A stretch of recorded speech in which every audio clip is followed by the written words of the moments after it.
ఎవరైతే తమ జీవితం బాగాలేదు, తమది ఒక వ్యర్థమైన జీవితం, తమకు జీవితంలో అన్యాయం జరిగింది అనే భావనలో ఉంటారో, ఇక్కడ చెప్పే ఒక ఉదాహరణ ఖచ్చితంగా మీ కళ్ళు తెరిపిస్తుంది.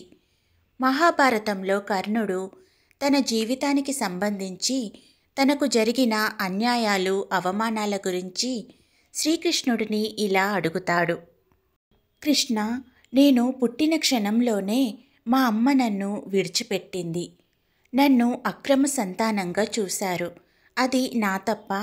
నేను క్షత్రియుడిని కానందున ద్రోణాచార్యుడు నాకు విద్య నేర్పేందుకు నిరాకరించాడు.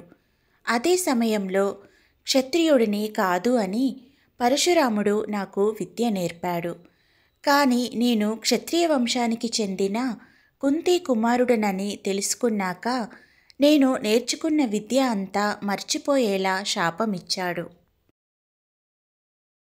అనుకోకుండా ఒక ఆవుకు నా బాణం తగిలింది.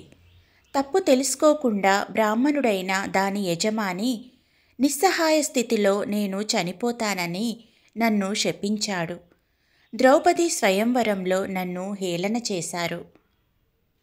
చివరకు నన్ను కన్నతల్లి కుంతి కూడా తన ఇతర కొడుకులను రక్షించడం కోసం తానే తల్లిని అని నిజం చెప్పి నా దగ్గర ప్రమాణం తీసుకుంది. ఇలా జీవితంలో ఎక్కడా నన్ను ఎవరూ కూడా గౌరవంగా చూడలేదు. కానీ నా జీవితంలో ఇప్పుడు ఇలా ఉన్నానంటే అది దుర్యోధనుడి దానధర్మం ద్వారానే. అందుకే నేను దుర్యోధనుడి కోసం కౌరవుల పక్షాన పోరాడుతున్నాను. నాది తప్పు ఎలా అవుతుంది అంటూ అడుగుతాడు. కర్ణుడు చెప్పిందంతా విన్న శ్రీకృష్ణుడు అతను వేసిన ప్రశ్నలకు ఇలా సమాధానమిస్తాడు. కర్ణ, నేను జైల్లో పుట్టాను. నేను పుట్టకముందే కంసుని రూపంలో మృత్యువు నా కోసం ఎదురుచూస్తూ ఉంది. నేను పుట్టిన రాత్రే నా తల్లిదండ్రుల నుండి విడిపోయాను. మీరు చిన్నతనం నుండి కత్తులు, రథాలు, గుర్రాలు, బాణాల శబ్దాలు వింటూ రాజవంశంలో పెరిగారు.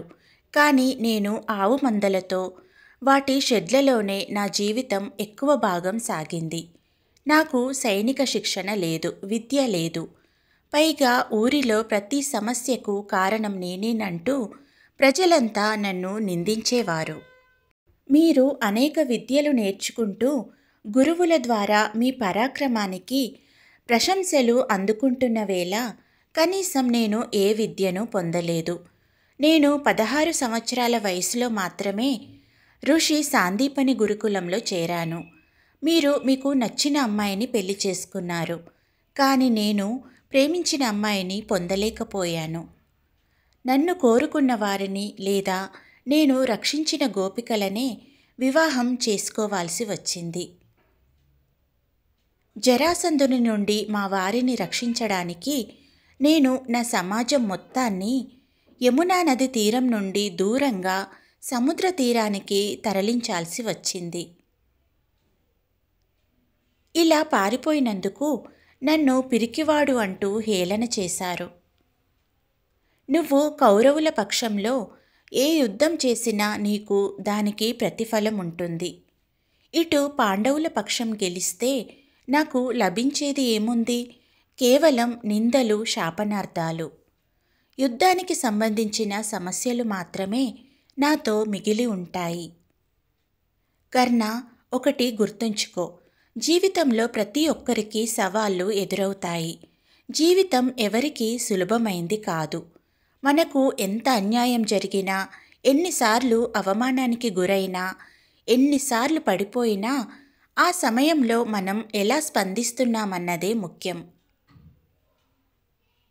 కాబట్టి ధర్మం, అధర్మం ఏంటో, ఏది సరైనదో మన అంతరాత్మకు తెలుసు అంటూ శ్రీకృష్ణుడు వివరిస్తాడు. ఈ ఉపదేశంతో మనం గ్రహించాల్సింది ఏమిటంటే, మనకు అన్యాయం జరిగిందని మరొకరికి కూడా అన్యాయమే జరగాలి, అందుకు అధర్మ మార్గంలో నడుస్తామంటే కుదరదు. విధి అనేది మన చేతుల్లో లేదు. మనం ఎలా ఉండాలి, ఎలాంటి మార్గంలో వెళ్ళాలి అనేది మాత్రమే మన చేతుల్లో ఉంటుంది.